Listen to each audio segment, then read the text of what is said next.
Ranch Express Courier Private Limited. Domestic International Cargo. உங்கள் இல்லம் தேடி வந்து கொரியர் புக்கிங் டெலிவரி செய்து தரப்படும். இன்றைய தலைப்புச் செய்திகள். இண்டிகோ விமான சேவை தொடர்ந்து ரத்து செய்யப்படுவதால் பயணிகள் பெரும் அவதி. சென்னையில் இன்று மட்டும் 100 விமானங்கள் ரத்து என தகவல். இண்டிகோ விமானம் ரத்து செய்யப்படுவதால் பயணிகளுக்கு ஏற்பட்டுள்ள இடர்பாடுகளை தடுக்க ரயில்வே துறை முக்கிய நடவடிக்கை. 3 நாட்களுக்கு 89 ரயில்களை இயக்கப் போவதாக அறிவிப்பு. ஈரோட்டில் வரும் 16ஆம் தேதி நடைபெறும் தாவேக பொதுக்கூட்டத்தில் நடிகர் விஜய் பங்கேற்பு. கட்சி மாறிய பிறகு நடத்தப்படும் முதற் கூட்டம் என்பதால் மாஸ் காட்ட தயாராகிறார் செங்கோட்டையன். ஆட்சிக்கு வந்து 55 மாதங்கள் ஆகிய பின்னர் கல்லூரி மாணவர்களுக்கு இலவச லேப்டாப் வழங்குவதா? முதலமைச்சர் கண்துடைப்பு நாடகம் ஆடுவதாக நயினார் நாகேந்திரன் கடும் குற்றச்சாட்டு. 46 ஆண்டுகாலமாக கடுமையாக உழைத்து உருவாக்கிய பாமகவை தன்னிடமிருந்து பறிக்க முயற்சிப்பதாக ராமதாஸ் வேதனை. தர்மம் வெல்லும் எனவும் உறுதி. இனி விரிவான செய்திகள். இண்டிகோ விமானங்களின் சேவை தொடர்ந்து ரத்து செய்யப்படுவதால் பயணிகள் அவதிக்கு ஆளாகியுள்ளனர். சென்னையில் மட்டும் இன்று 100 விமானங்கள் ரத்து செய்யப்பட்டுள்ளன. பணியாளர்களுக்கு விதிக்கப்பட்ட நேர கட்டுப்பாடு காரணமாக இண்டிகோ விமானங்களை இயக்க அந்த நிர்வாகத்திற்கு பெரும் சிரமம் ஏற்பட்டுள்ளது. அட்டவணையில் பட்டியலிடப்பட்ட விமானங்களை இயக்க போதுமான விமானிகளும் பணியாளர்களும் கிடைக்கவில்லை. இந்த பிரச்சினை நாடாளுமன்றத்தில் எழுப்பப்பட்டு மத்திய அரசு நடவடிக்கை எடுக்கப்படும் என உறுதி அளித்திருந்தது. இது தொடர்பாக இண்டிகோ நிர்வாக சிஇஓக்கு நோட்டீஸ் அனுப்பப்பட்டுள்ளது. என்றாலும் இன்று 6வது நாளாக பிரச்சினை நீள்கிறது. இண்டிகோ விமான சேவை ரத்து செய்யப்படுவதால் பயணிகள் மிகவும் சிரமத்திற்கு ஆளாகியுள்ளனர். கடந்த 6 நாட்களில் 2000 இண்டிகோ விமானங்கள் ரத்து செய்யப்பட்டதாக கூறப்படுகிறது. விமான நிலையங்களில் பயணிகளுக்கும் இண்டிகோ நிர்வாக அதிகாரிகளுக்கும் இடையே கடும் வாக்குவாதம் நிலவுகிறது.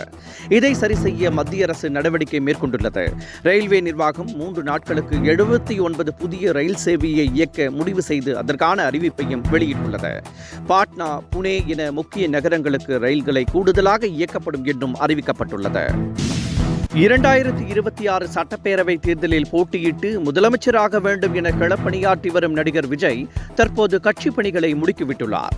இந்த நிலையில் அவரது தமிழக வெற்றி கழகத்திற்கு மாற்றுக் கட்சியில் இருந்த முக்கிய அமைச்சர்கள், எம்எல்ஏக்கள் உள்ளிட்டோர் இவரது கட்சியில் சேர திட்டமிட்டுள்ளதாக தொடர்ந்து செய்திகள் பரப்பப்பட்டு வருகின்றன. என்றாலும் இதுநாள் வரை செங்கோட்டையன் மட்டுமே அக்கட்சியில் இணைந்துள்ளார். அவர் அதிமுக தலைவர்களை தொடர்பு கொண்டு தமிழக வெற்றி கழகத்தில் இணைக்க முயற்சி செய்து வருவதாக கூறப்படுகிறது. இதேபோல் திமுகவில் இருந்தும் சில அமைச்சர்கள் போகிறார்கள் என்ற செய்திகளும் பரப்பப்பட்டு வருகின்றன. 46 ஆண்டுகாலம் உழைத்து உருவாக்கிய பாட்டாளி மக்கள் கட்சியை தம்மிடம் இருந்து சதி செய்து பறிக்க முயற்சி செய்யப்படுவதாகவும் இந்த முயற்சி முறியடிக்கப்பட்டுள்ளதாகவும் ராமதாஸ் தெரிவித்துள்ளார்.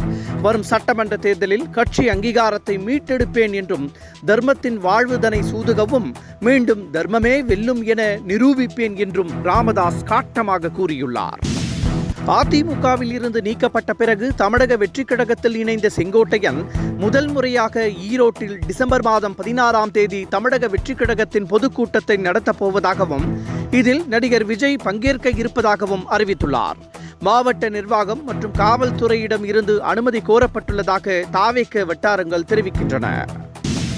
ஆட்சிக்கு வந்து 55 மாதங்களான நிலையில் தற்போது மாணவர்களுக்கு லேப்டாப் வழங்க முதலமைச்சர் முடிவு செய்தது ஏன் என நயினார் நாகேந்திரன் கேள்வி எழுப்பியுள்ளார். இதன் மூலம் திமுக அரசு மாணவர்களை முற்றிலுமாக புறக்கணித்திருப்பது வெளிப்படையாக தெரிவதாக அவர் கூறியுள்ளார்.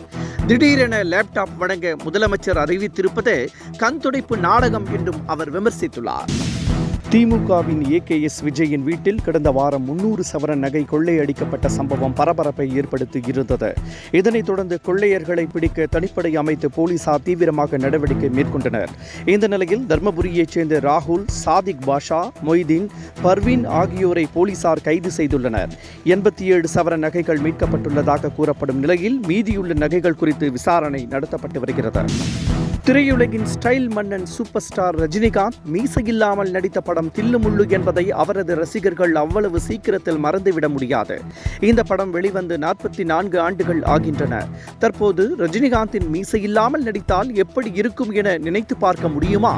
இந்த கற்பனையை நினைவாக்கும் வகையில் பார்க்கிங் ராம்குமார் பாலகிருஷ்ணன் இயக்கத்தில் ரஜினி ஒரு படம் நடிக்க உள்ளதாகவும் இந்த படத்தை கமல் தயாரிக்க உள்ளதாகவும் கூறப்படுகிறது.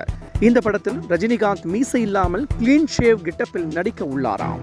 Branch express courier private limited domestic international cargo உங்கள் இல்லம் தேடி வந்து கொரியர் புக்கிங் டெலிவரி செய்து தரப்படும். என்றும் உங்களுடன் மை இந்தியா. முக்கிய செய்திகளை உடனுக்குடன் தெரிந்து கொள்ள சப்ஸ்கிரைப் பண்ணுங்க, பெல் பட்டனை பிரஸ் பண்ணுங்க. என்றும் உங்களுடன் மை இந்தியா.